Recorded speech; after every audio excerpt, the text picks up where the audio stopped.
तो गाइस हमारे paid Telegram channel पर थ्रोन ऑफ स्टील के सीजन 3 के एपिसोड 100 तक अपलोड हो चुके हैं। तो अगर आप देखना चाहते हैं तो आपको लिंक डिस्क्रिप्शन बॉक्स और कमेंट बॉक्स में मिल जाएगा। उस पर क्लिक करके फ़ोन नंबर से लॉगिन करके और पेमेंट सेलेक्ट कर लीजिएगा। फ़ोन नंबर से लॉगिन इसलिए ताकि अगर कभी भविष्य में ग्रुप से निकल जाएं तो आप फिर से आसानी से ऐड हो सकते हैं। तो चलिए एपिसोड की स्टार्टिंग करते हैं।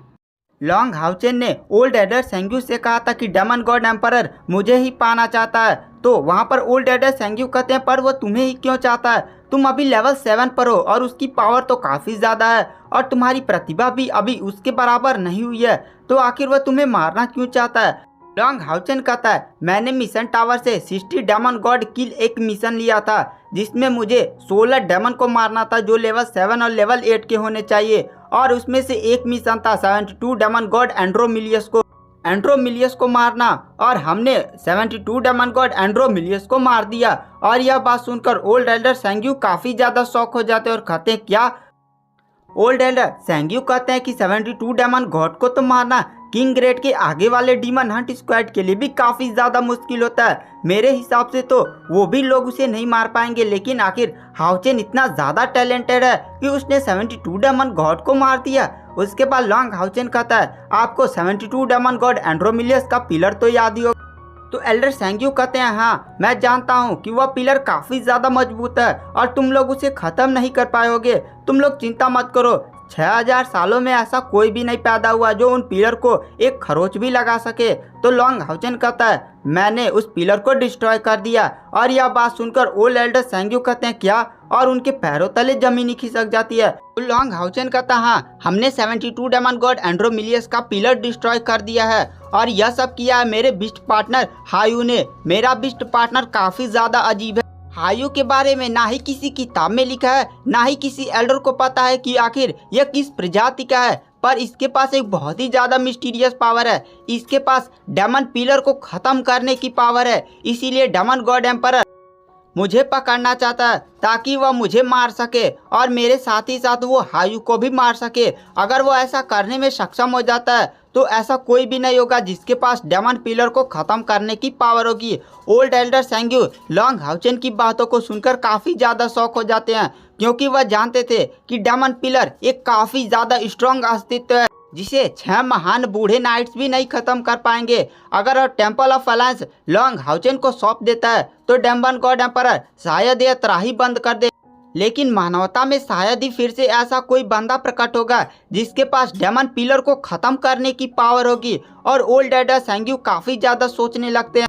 और फिर ओल्ड एल्डर सेंग्यू लॉन्ग हाउचेन से कहते हैं लॉन्ग हाउचेन तुम चिंता मत करो, मैं रिपोर्ट जाकर पहले टेम्पल ऑफ अलायंस में देता हूँ। मेरे हिसाब से वह तुम्हें डेमन गॉड एम्परर को नहीं सौंपेंगे और वो लोग डेमन गॉड एम्परर का सामना करेंगे। तभी वहाँ पर जो कायर होती है वो ओल्ड एल्डर सेंग्यू के सामने आ जाती है और कहती है आपने मेरे साथ ऐसा क्यों किया, और उसकी आंखों से आंसू गिरने लगते हैं। तो लॉन्ग हाउचेन कायर को ध्यान से देखता है और कहता है शायद कायर की यादें वापस आ रही हैं, शायद उसे अभी बचपन की यादें वापस आ रही हैं। और लॉन्ग हाउचेन तुरंत कायर के गर्दन पर एक अटैक कर कायर को बेहोश कर देता है। तब ओल्ड एल्डर सेंग्यू पूछते हैं कि आखिर कायर को क्या हुआ है, वो ऐसा बर्ताव क्यों कर रही है? तो लॉन्ग हाउचेन ओल्ड एल्डर सेंग्यू को बताता है कि आखिर कायर के साथ क्या हुआ था, लेकिन लॉन्ग हाउचेन ओल्ड एल्डर सेंग्यू को टावर ऑफ इटर्निटी के बारे में नहीं बताता है। तो ओल्ड एल्डर सेंग्यू कहते हैं लॉन्ग हाउचेन इसमें तुम्हारी कोई गलती नहीं है, तुमने कायर की रक्षा की थी, उसकी यादें चली गई तो इसमें तुम्हारी कोई गलती नहीं है। वैसे चलो कायर की यादें वापस आ रही हैं, अब तुम जाओ अपने कमरे में इंतजार करो। और तुरंत एक गार्ड बुलाकर लॉन्ग हाउचेन को एक कमरा दिला देते हैं उसी महल में। और थोड़ी दिनों बाद जो कायर होती है उसे होश आता है। अब कायर को पूरी बातें याद आने लगती हैं, और जो कायर होती है वह सीधे लॉन्ग हाउचेन से मिलने उसके कमरे में जाती है। और कायर लॉन्ग हाउचेन के कमरे का दरवाजा खड़खड़ाती है, लेकिन अंदर से कोई आवाज नहीं आती।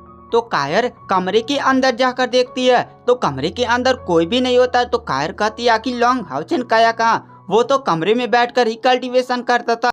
तभी कायर को बगल वाले कमरे से चेन इंगर बाहर जाते हुए दिखती है। तो कायर चेन इंगर के पास जाती है और कहती है चेन इंगर क्या तुमने लॉन्ग हाउचेन को देखा है? तो चेन इंगर कहती है कायर क्या तुम्हारी सारी यादें वापस आ गई हैं? तो कायर कहती है हाँ मुझे सारी यादें वापस आ गई हैं। तो चेन इंगर कहती है लॉन्ग हाउचेन किचन में जाकर खाना बना रहा है, तुम जितनी दिन बीमार थी और जितनी दिन अपने बेड पर लेटी हुई थी, लॉन्ग हाउचेन ने तुम्हारे लिए डेली बाय डेली खाना बनाया था।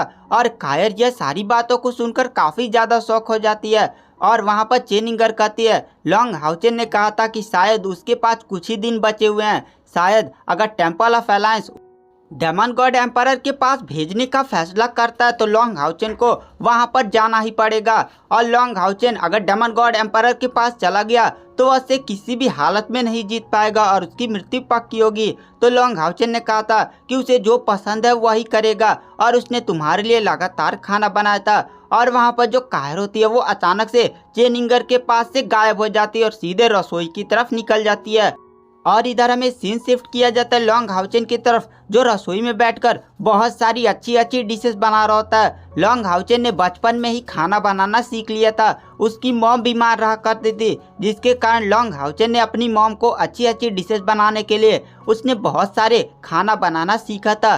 लॉन्ग हाउचेन कायर के लिए बहुत ही फेवरेट उसका सामान बना रहा होता है और जो कायर होती है वह दरवाजे के पीछे खड़ी होकर लॉन्ग हाउचेन को देख रही होती है और उसकी आंखों में आंसू होते हैं। और तभी लॉन्ग हाउचेन कहता है कायर आ जाओ। और लॉन्ग हाउचेन ने कायर के प्रेजेंस को पहले ही भांप लिया था और कायर अपनी आंखों को पोंछते हुए सीधे लॉन्ग हाउचेन के पास आती है। लॉन्ग हाउचेन कहता है देखो कायर, तुम्हें कौन सा खाना पसंद है, तुम्हें जो भी खाना है मुझे एक बार बता दो, मैं बना दूंगा। और वहाँ पर जो कायर होती है वो लॉन्ग हाउचेन के सीधे गले लग जाती है और लॉन्ग हाउचेन कहता है कायर तुम टेंशन मत करो, जो भी टेम्पल ऑफ अलायंस का फैसला होगा मैं उसे मान लूंगा और मैं डेमन गॉड एम्पायर को हायू को भी छूने नहीं दूंगा। मैं हायू को अंत तक बचाऊंगा और डेमन गॉड एम्पायर से आखिरी सांसों तक लड़ूंगा। और वहाँ पर कायर लॉन्ग हाउचेन को पकड़कर रोने लगती है और यहाँ पर एक काफी ज्यादा सैड सीन क्रिएट हो जाता है। उसके बाद लॉन्ग हाउचेन अपने हाथों से अपना बनाया हुआ खाना कायर को खिलाता है। उसके बाद लॉन्ग हाउचेन और कायर दोनों मिलकर बर्तन मांजने लगते। किचन का काम जब कायर कर रही थी तो वह लॉन्ग हाउचेन की तरफ ही देख रही थी और उसकी पूरी आंखों में आंसू होते हैं। और कायर डिसाइड करती है कि अगर temple of alliance long Haochen को डेमन गॉड एम्पायर को सौंपने का आदेश देता है ताकि यह युद्ध बंद हो सके, तब कायर भी लॉन्ग हाउचेन के साथ ही जाएगी और वो भी डेमन गॉड एम्पायर के साथ ही लड़ाई करेगी। और कायर मन ही मन सोचती है कि वह लॉन्ग हाउचेन के साथ ही जिएगी और उसके साथ ही मरेगी। और तभी हमें दिखाया जाता है किचन का दरवाजा खुलता है और दरवाजे रास्ते एल्डर सेंग्यूब आते हैं और उनके हाथ में एक नोटिस होती है जिस पर लिखा होता है टेम्पल ऑफ अलायंस। और लॉन्ग हाउचेन की टीम भी उनके पीछे पीछे आ रही होती है। तो गाइस आखिर नोटिस में क्या हुआ है यह सब जानने के लिए आपको नेक्स्ट एपिसोड का वेट करना पड़ेगा। पेड टेलीग्राम चैनल ज्वाइन करना ना भूलें, लिंक डिस्क्रिप्शन और कमेंट बॉक्स दोनों जगह पिन है। Thank you, bye bye.